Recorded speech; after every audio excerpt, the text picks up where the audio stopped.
Terus ya? Take bos. Oke. Terus Sudah take-nya sudah mau mulai. Video mulai take. Udah. Urung. Yo.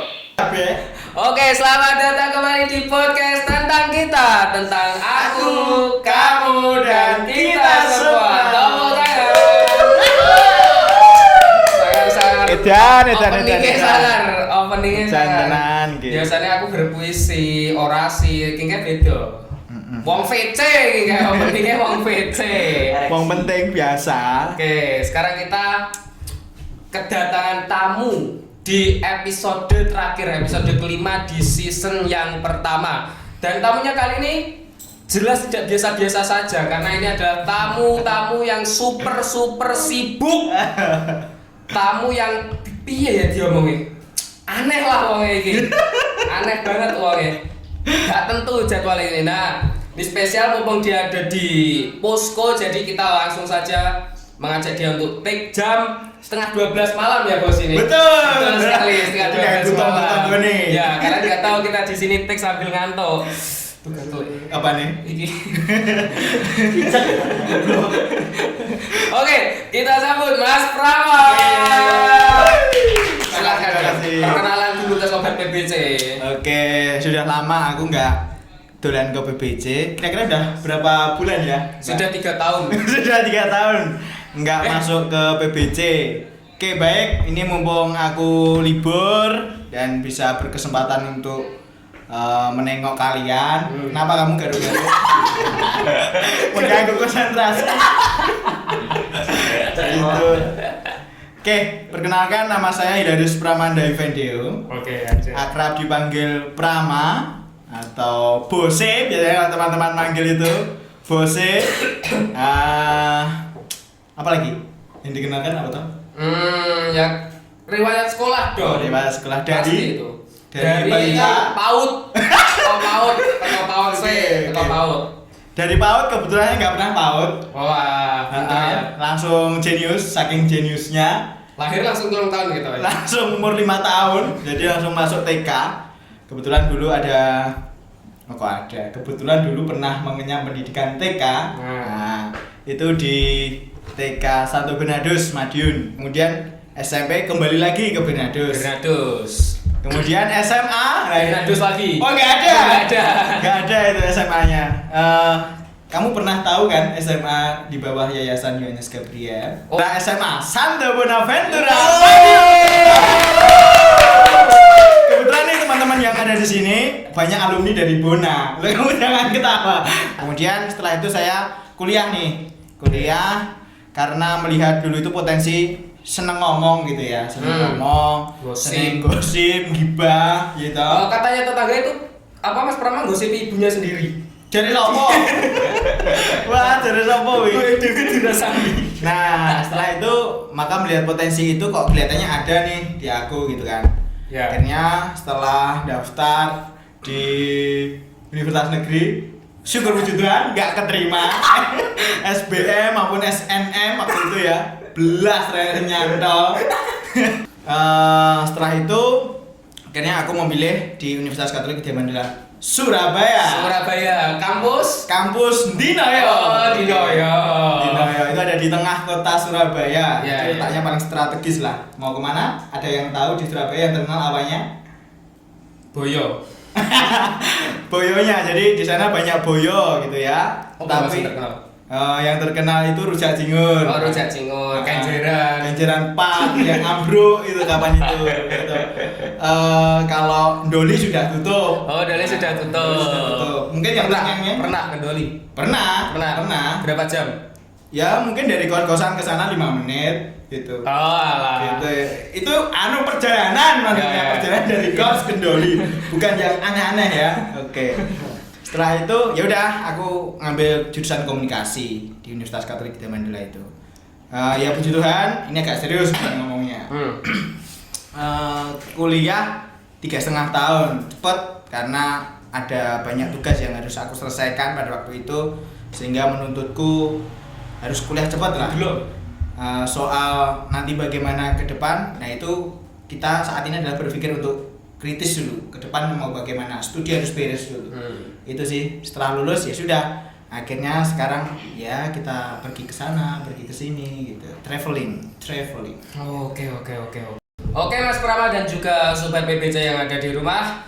Kali ini episode yang kelima atau episode terakhir yang di season yang pertama ini, temanya adalah anak muda tidak perlu ikut gerakan sosial. Nggak perlu kalian ikut gerakan sosial kalau gerakan kalian yang nggak penting. Betul. Kalian nggak perlu terjun ke masyarakat kalau hanya untuk merugikan. Contohnya adalah tawuran. Nah, nggak penting kan kayak gitu. Nggak penting. Nah, Nggak teman-teman, jelas. ya nggak jelas banget itu. Tawuran, bacoi wong, war jujuk bentrok. Habis itu pakai pakaian putih. Apa itu? Gak situ.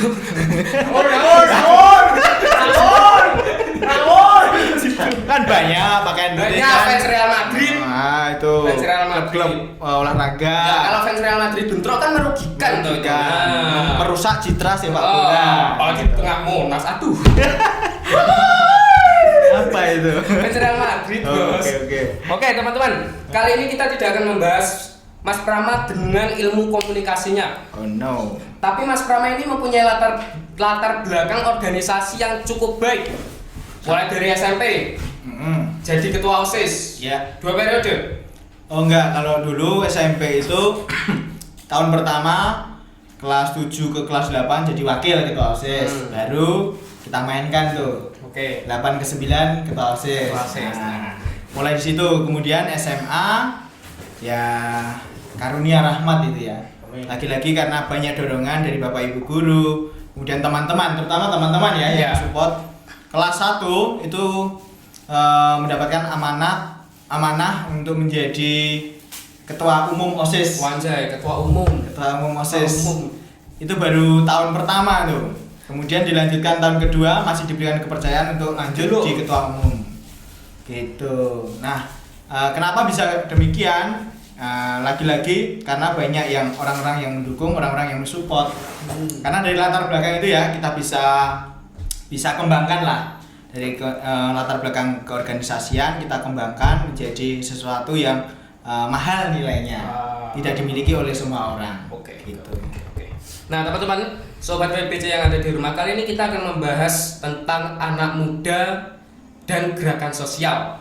Nah, jadi apa yang perlu dilibatkan anak muda tentang gerakan sosial di masa sekarang, seperti itu. Nah, sekarang menurut Mas Prama sendiri, gerakan sosial itu seperti apa tuh definisinya? Menurut Mas Prama sendiri? Oke, definisi gerakan sosial ya. Ya. Menurut aku simpel banget. Gerakan sosial itu adalah di mana makasih ya. Perasaan episode mbiyen kopi. Kopi ini kok meng banyu putih. Klub bisa. Klub. Enggak sebut merek nih. Klub sepak bola. Klub sepak bola. Boleh ini minum? Hmm. Oke, kita sambil minum ya. Cek ngelak. Miring. Kenapa itu? Miring. Oke, tadi ngomong apa ya? Definisi gerakan sosial. Definisi gerakan sosial. Definisi gerakan sosial itu sederhananya gini. Kita dimulai dari diri kita sendiri. Kira-kira aku mau berbuat apa nih sama sesamaku? Minimal muncul inspirasi itu. Kalau sudah muncul inspirasi itu, tinggal saja melakukan gerak batinnya. Aku mau seperti apa? Kalau itu nggak muncul dalam diri, udah deh, sudah pasti dijamin itu nggak akan muncul aksinya apa. Gerakan sosial itu benar-benar dari dalam hati kita. Kita mau menolong orang lain gitu, nggak usah yang mulu-mulu. Seringkali kan aku juga ngomong toh, kenapa gerakan sosial itu yang sifatnya sederhana dan dimulai dari apa yang kita punya, itulah yang kita bagikan. Kalau nggak punya apa-apa? Nggak punya apa-apa ya, nggak usah kamu bakti sosial gitu ya. Kamu cuma menjadi pengamat aja. Oke. Kalau nggak punya apa-apa, tetapi pasti dong dari kita sendiri pasti punya, sekecil apapun pasti punya. Tinggal kita mau atau tidak. Oh ya. Itu definisi gerakan sosial dari gerakan batin kita mau membantu orang lain apa nih? Bentuknya macam-macam gitu kalau kita ngomong bentuk ya. Gitu. Kalau gerakan sosial yang pernah Mas Prama lakoni deh, bentuknya kayak gimana? Di luar PPC. Oke, gerakan sosial ya yang pernah aku lakukan. Gerakan sosial bukan semata-mata selalu membagikan sembako, kemudian membagikan makanan ataupun apa ya, sifatnya yang kunjungan gitu ya. Ini gerakan sosial itu banyak sekali modelnya yang pernah aku lakukan di luar PBJ, karena kalau konteksnya tentang PBJ sudah dijelaskan oleh ketua ya di episode keberapa ya? Episode pertama sampai muntah itu. Siapa? Karena bakso. Oh, ada tukang bakso lewat kayak ya? Bakso lewat kayak. Mbah Di. Tuh, coba timbuh ora kenal aku gitu orang. Oke, nah yang pernah aku lakukan adalah ini, berkunjung ke Surga. kita berkunjung ke panti asuhan. Kebetulan aku didampingin nih sama teman-temanku tuh di Surabaya itu, di daerah Tropodo. Awal mula yang pengen untuk kunjungan ke sana aku. Nah, teman-temanku tuh sebenarnya takut gitu loh, takut untuk ke sana. Takut ketemu dengan orang-orang yang keterbatasan gitu ya. Kan itu ada di Bakti Luhur, Oh iya. Tropodo. Iya. Itu kan kita tahu lah orang-orangnya kan yang orang-orangnya yang berkebutuhan khusus.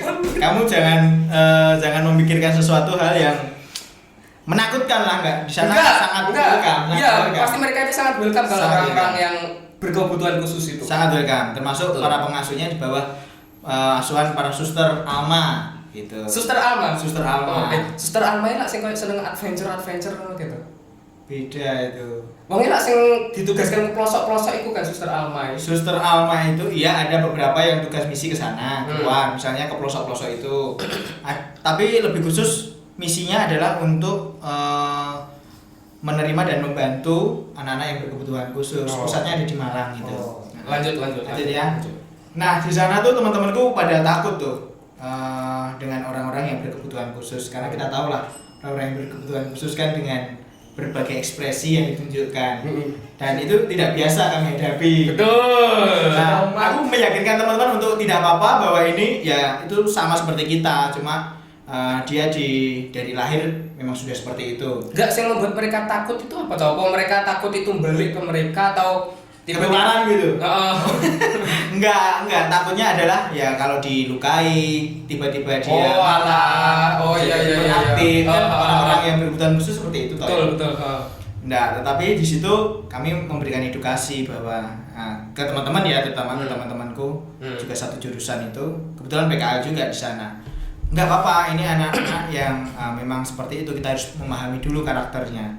Ya sudah, dari situlah merasakan bahwa oh iya ya, ternyata sesama kita itu Tuhan itu maha adil gitu. Kita diberikan sesuatu yang luar biasa. Nah, bagaimana kita juga bisa merangkul sesama kita yang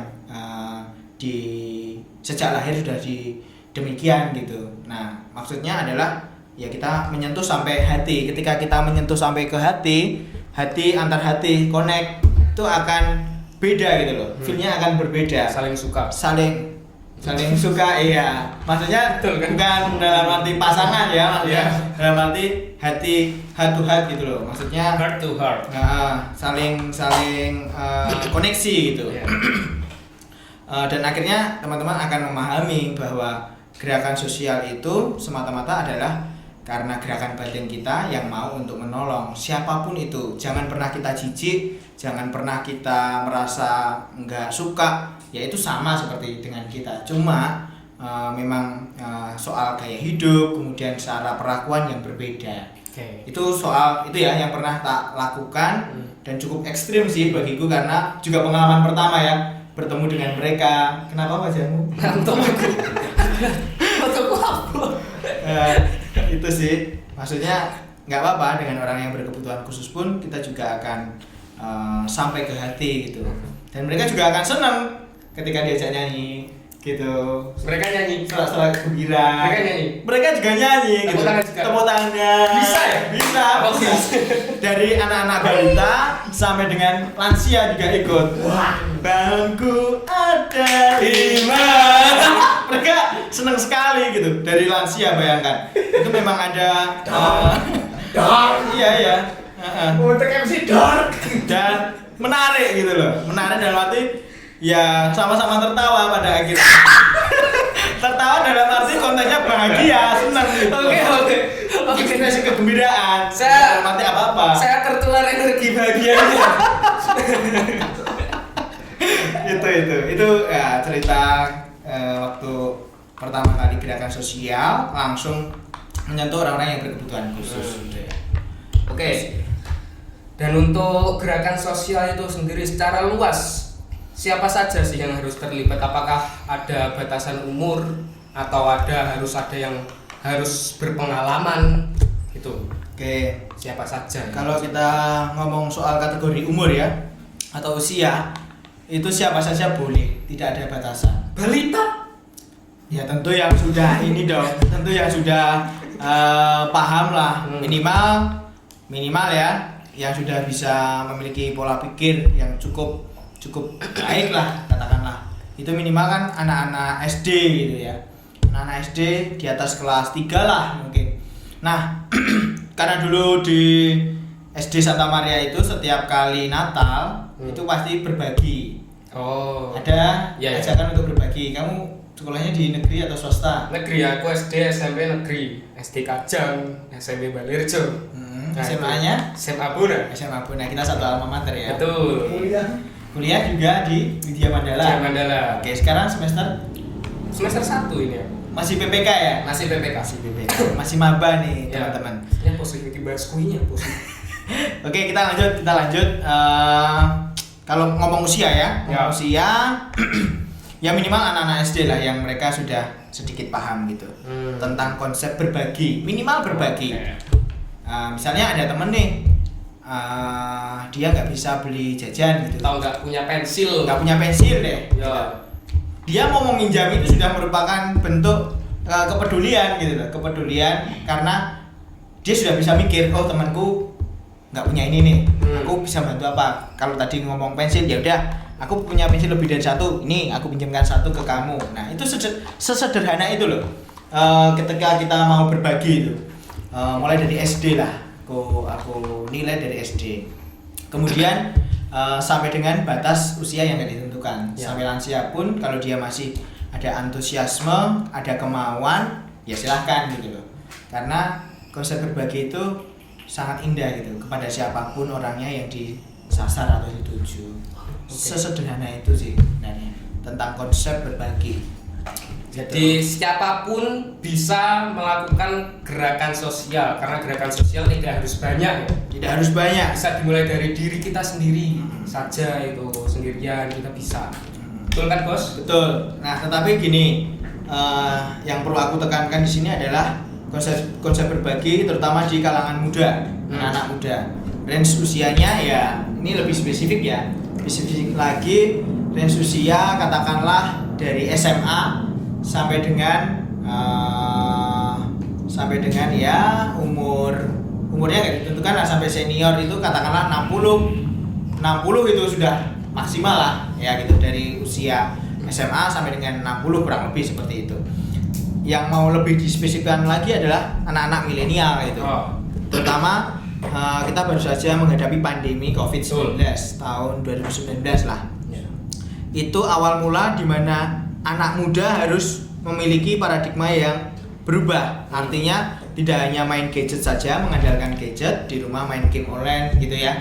Nah, tetapi dia harus ada aksi nyata. Aksi nyatanya apa? Aksi nyatanya ya tentu dengan berbagi itu sekecil apapun. Nah, pada saat pandemi COVID-19 itu kan kita diuji tuh. Banyak sekali saudara-saudara kita yang berkebutuhan gitu ya, memerlukan bantuan gitu ya. Memerlukan bantuan. Kamarnya gagal. Kameramennya gagal. Ajar, kameramennya membuat tidak fokus. Ya apa? Enak orang suntik ngono wi.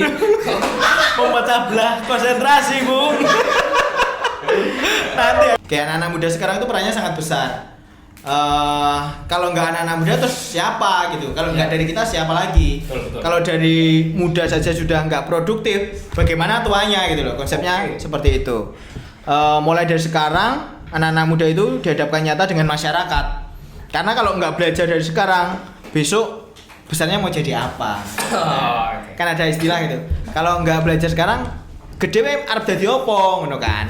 Angon Nah, wedhus. angon wedhus, golek Itu juga suket. perlu belajar loh. Oke, tetapi kan aduh, ini kameramennya nggak belajar semua ini. Gak ada memang ini. Lagi kentir.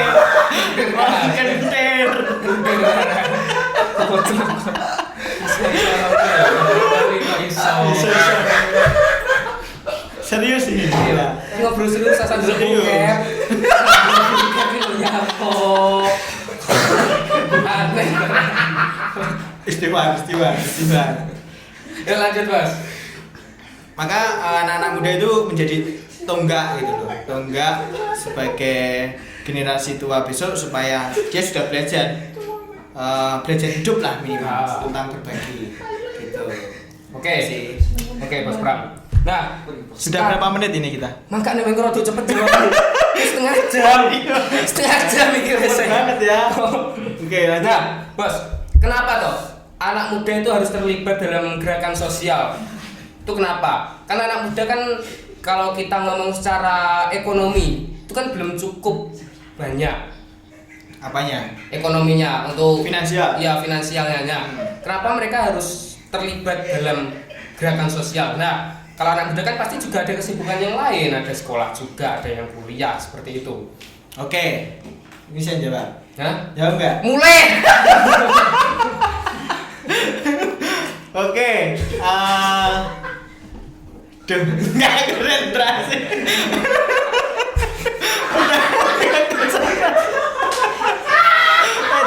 Dan PBC.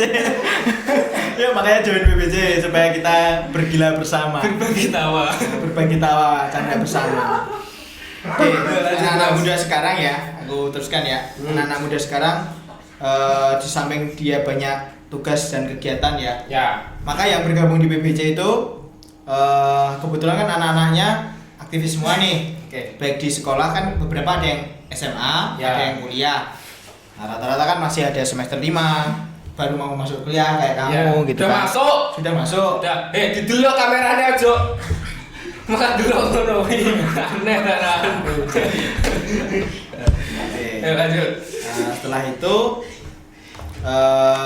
mereka harus saya tekankan ketika dulu saya masih menjabat sebagai ketua, saya tekankan bahwa kalian harus pintar-pintar membagi waktu. Tugas utamanya adalah ya kita studi saat ini, menyelesaikan studi dengan baik dan beres gitu. Pokok paling utama adalah masa depan kita. Masa depan kita. Kalau saya tuntut memang teman-teman itu harus kuliah semua, jangan sampai nggak kuliah. Karena kan banyak cara nih untuk kita bisa kuliah. Ya. Karena masa depan itu sangat-sangat menanti gitu loh. Jangan Betul. sampai kita putus harapan gitu. Betul. Terus berkuliah dan studi setinggi-tingginya. Kalau bisa setelah S1 lanjut S2, S3, Wih. S4. Emang ada sempat? Nggak ada. Nanti kita ciptakan sendiri. Oke, ST. Nah, setelah kenapa studi menjadi hal yang penting karena menjadi bekal kita juga gitu loh. Anak-anak muda itu jangan kosong. Kita harus memiliki ilmu yang setinggi-tingginya. Justru semakin ilmu, ada pepatah mengatakan semakin tinggi ilmu, maka kamu harus semakin menunduk. Artinya kita tidak boleh menyombongkan diri. Ilmu padi. Ilmu padi. Kita belajar dari ilmu padi. Maka semakin kamu berilmu, maka harus semakin rendah hati, tidak boleh sombong. Nah, tentang gerakan sosial ini itu sebagai acuan gitu loh, sebagai latar belakang kita juga dan sebagai backupan kita di masyarakat. Ketika kita bisa beraksi untuk saat ini, kita semakin mendekatkan diri kepada masyarakat. Kita kan banyak tertolong nih karena masyarakat. Karena kita lahir dari masyarakat untuk masyarakat. Betul. Nah, maka kita harus terlibat juga di situ. Tapi harus bisa membagi waktu gitu ya. Ya. Harus bisa membagi waktu antar studi dan juga gerakan sosial ini. Terutama konteksnya di PBC ini ya. Kita kan sudah kurang lebih dua setengah tahun ini berjalan, nah ya sudah tahu dinamikanya bagaimana. Dan puji Tuhan kan teman-teman juga bisa berjalan dengan baik gitu ya. Betul. Studi, kemudian gerakan sosial juga harus jalan gitu. Itu sih. Aman? Sudah? Nah, berarti teman-teman, karena kita itu kan dari rakyat untuk rakyat. Pak Jokowi kan, Wi. Sangat. Oke, Bos Pram. sekarang tadi kan kita ngomongin yang positifnya aja tentang anak muda dan juga gerakan sosial. Nah, bukan. Nah, bagaimana dengan anak muda yang mereka itu tidak peduli, sama sekali tidak peduli dengan keadaan sekitar, dengan sosial. Mereka itu sudah buta, wis pokoknya aku ngurusi aku dewi. Pokoknya aku sinau, wis ngurusi aku dewi, aku so sukses. Nah, gimana itu? Nah, yang terpenting itu adalah saat ini adalah kita mau terbuka, melibatkan diri kepada orang gitu. Kalau saat ini kita sudah terbiasa untuk sendiri, apa-apa sendiri, itu nanti efeknya ke depan. Kamu tidak akan dunia itu seperti hampa gitu loh. Dunia itu seperti kosong, tidak ada orang yang mau menemaniku. Nah, itu terlalu mengurung diri. Itu pasti ada introvert. Introvert itu sebenarnya ada latar belakangnya sih. Ya. Karena dia ada semacam permasalahan di dalam hidupnya. Betul. Kalau kita ngomong soal hidup itu banyak ya, kalau kita ulas. Itu ada alasannya ya. Kenapa orang itu nggak mau terlibat, orang itu hanya bisanya mengurung diri. Sebenarnya dia sedang dalam masalah. Masalah itu nggak kecil. Kalau kita ngomongnya masalah hidup itu pasti berat yang dihadapinya.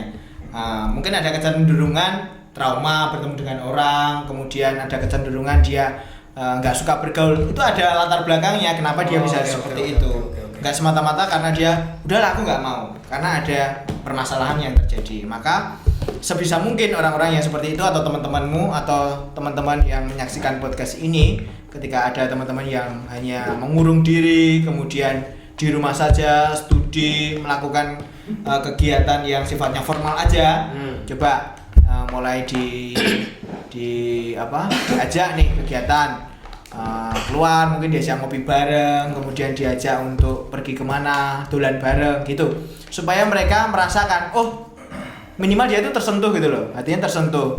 Oh ternyata ada ya orang yang memperhatikan aku. Nah efeknya ketika dia nggak mau membuka diri ke depan, selalu menutup diri, dia akan merasa dunia ini kosong, dunia ini hampa, dan hanya ada dia sendirian di dunia ini. Padahal kenyataannya sudah ada di dalam ilmu sosial bahwa diterangkan kan manusia sebagai makhluk sosial. Artinya ya kita semua hidup tuh berdampingan gitu loh, saling membantu, saling menolong satu sama lain. Jadi jangan pernah kita tuh merasa sendirian di dunia ini. Karena takutnya kalau kita sendiri terus, diem aja terus, nggak pernah bersosialisasi, nanti kalau kita susah yang bantu siapa? Nah itu loh, itu kecenderungannya itu. Karena orang tidak akan mengenal kita gitu. Karena kalau kita tuh diem saja, kemudian menutup diri di rumah terus, anak bapak ibu, ya jelas anak bapak ibu, tetapi menutup diri gitu loh, nggak mau berteman dengan atau berkawan dengan teman-temannya yang lain gitu. Oke, nah sekarang bagaimana caranya biar anak-anak muda itu mau bergerak? Biar gimana caranya biar mereka itu hatinya tergerak juga? Minimal ya tadi saya katakan, minimal harus ada yang mengajak. Kalau inisiatif diri sendiri, saya yakin deh dia nggak akan inisiatif untuk bergabung karena menutup diri. Karena tidak ada orang yang ngajak bincang-bincang, karena tidak ada orang yang ngajak untuk ngobrol. Orang itu lebih senang ketika itu dia diajak ngobrol, ataupun ketika ada orang kita hanya menjadi pendengar. Orang itu nggak gampang loh mencari orang seperti itu. Kita menjadi sahabat gitu ya, datang ke rumah teman yang katakanlah dalam tanda kutip dia introvert dalam hal dia banyak masalah hidup dan sebagainya. Coba kita datangi mereka, kita ajak ngobrol. Nah dari situ dia akan mulai memikirkan, oh masih ada ya orang yang percaya dengan aku, oh masih ada ya orang yang mau berteman dengan aku, didekatin gitu. Satu hal yang paling langka itu adalah kita mau mendekati dia, kemudian mau ngajak ngobrol, sharing. Udah, ketika kita sharing kita nggak perlu menggurui gitu, kamu tuh begini, nggak perlu. Kita cukup mendengarkan saja, jadi pendengar yang baik, tidak perlu ngajarin ini itu. Sudah, biarkan dia meluapkan emosi selama ini gitu. Ketika orang yang sudah nyaman, orang itu sudah merasa nyaman, dia akan cerita apapun itu tanpa kita membuka atau memancing-mancing pertanyaan gitu. Simpelnya gitu. Oke. Cukup simpel ya. Karena percuma kalau teman-teman di rumah itu ada yang suka dengan gerakan sosial, kalian itu suka bersosialisasi, tapi kalian egois. Egois dalam arti kalian tidak mau mengajak teman kalian yang sedang diem-diem aja di rumah untuk bergabung dengan kalian. Kalian hanya ingin gerakan sosialmu itu dipandang oleh orang lain biar kalian itu dibilang hebat. Seperti itu. Betul, Bos? Betul. Nah, jangan merasa diri hebat karena itu titik balik kesombonganmu. Nah. Suatu saat kamu akan terjatuh. Ketika kamu merasa diri hebat, ketika merasa diri paling benar atau paling wah gitu ya. Gak usahlah kita belajar seperti kita memahami seperti itu. Tapi ketika kita melakukan aksi sekecil apapun atau ya bisa dibilang kapasitas agak gede atau bahkan gede, sudah kita ikhlas dan penuh dengan kerendahan hati gitu, menolong dengan benar-benar menolong gitu loh, nggak yang apa adanya gitu, ingin menunjukkan eksistensi diri. Ini loh aku pencitraan kan ngono. Pencitraan. Nggak seperti itu. Itu namanya kalian bersosial tapi pamrih. Ya itu loh. Nah, lalu dari banyaknya gerakan sosial itu, terutama dari yang Mas Prama alami sendiri, apa gunanya dalam kehidupan? Aku belajar satu hal, ya, yaitu mau tahu nggak satu hal itu? Mau dong, ayo. Satu hal itu adalah rendah hati. Oh, rendah hati. Jangan dikira ketika kita membagikan itu ada kecenderungan orang itu merasa wah aku wis nulungi ya, aku hebat loh, bisa golek dana ini, sing tak bantu iki wong ya seneng, wah aku sing hebat aku iki. Kecenderungan manusia alam bawah sadar akan seperti itu. Betul. Nah, memang di gerakan sosial itu banyak celah sebenarnya, banyak celah. Mau korupsi juga bisa, mau nggak jujur ya bisa, banget. mau karepe dhewe ya iso. Pokoknya potensi dan celah-celah di gerakan sosial itu sangat besar gitu loh. Untuk mencari celah dosa itu sangat besar di sosial. Embel-embelnya sosial tetapi justru banyak dosa di sana. Kayak yang baru. Nah, karena yang baru itu di kementerian-kementerian yang dulu-dulu itu kan pernah dikatakan oleh Gus Dur ya, justru yang paling banyak berbuat hal-hal yang nggak benar itu justru di Kementerian Sosial. Memang benar embel-embelnya itu sebagai pemberian bantuan gitu, tetapi justru lumbung dosa. Tetapi nggak yang sekarang, kementerian sekarang di bawah Ibu Risma sekarang ya sudah sangat rapi dan sangat tertib, sangat bagus lah sesuai dengan visi misi presiden dan wakil presiden kita. Nah, kalau ngomong soal dampak ke depan itu sangat besar gitu. Ketika kita mau merendahkan diri serendah-rendahnya, rendah hati gitu ya. Untuk mencapai rendah hati itu kita harus mencapai rendah diri. Kamu mau diinjak-injak, kamu mau diplokoto, kamu mau dihajar-hajar, dihujat-hujat, sudah terima saja untuk mencapai di rendah hati. Nah, ketika kita sudah survive dengan itu, maka sudah dijamin dah kamu menjadi orang yang sungguh-sungguh mau melayani dengan hati yang totalitas itu sendiri. Satu hal dari perjalanan hidup ke depan, ketika kita masuk dan terjun di dunia sosial, Buka situ. Yuk, lanjut ya. Itu kamu belajar rendah hati. Ya, belajar rendah hati. Sekali lagi belajar rendah hati. Tidak untuk sombong-sombongan, tidak untuk megah-megahan. Itu aja. Oke.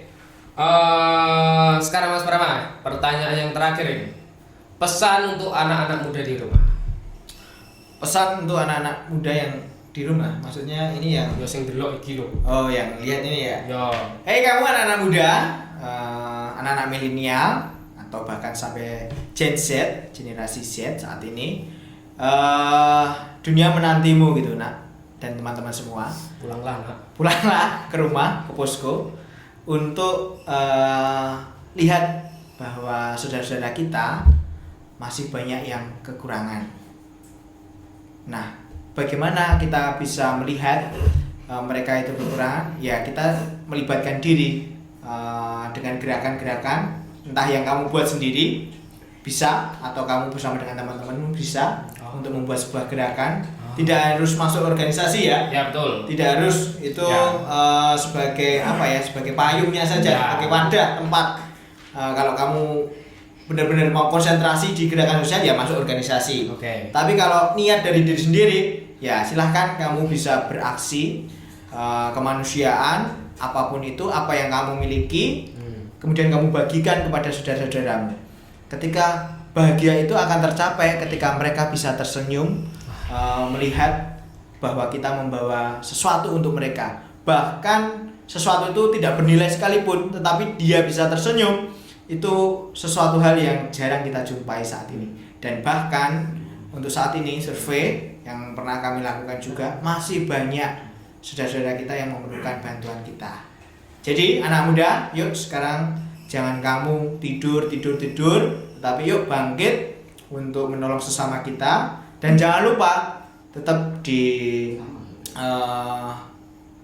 belajar supaya kita menjadi manusia yang berakal, manusia yang memiliki ilmu yang baik. Raih cita-citamu setinggi-tingginya dengan pendidikan yang setinggi-tingginya juga. Tentu itu semua akan didukung dengan gerakan sosial. Anak muda jangan takut, anak muda jangan pernah cemas ketika kita terjun ke masyarakat. Masyarakat akan menunggu kita dengan senyuman bahagia. Oke, itu dia pesan terakhir dari Mas Prama.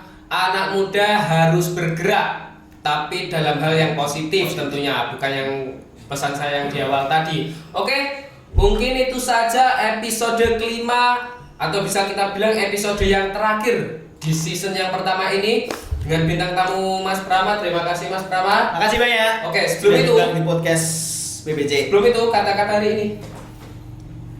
Kata-kata hari ini untuk kita semua, jangan lupa tersenyum dan jangan lupa untuk bahagiakan orang yang paling kamu cintai. Oke, terima kasih teman-teman yang ada di rumah. Sampai jumpa di podcast tentang kita yang season 2 tentang aku, kamu, dan kita semua. Dadah.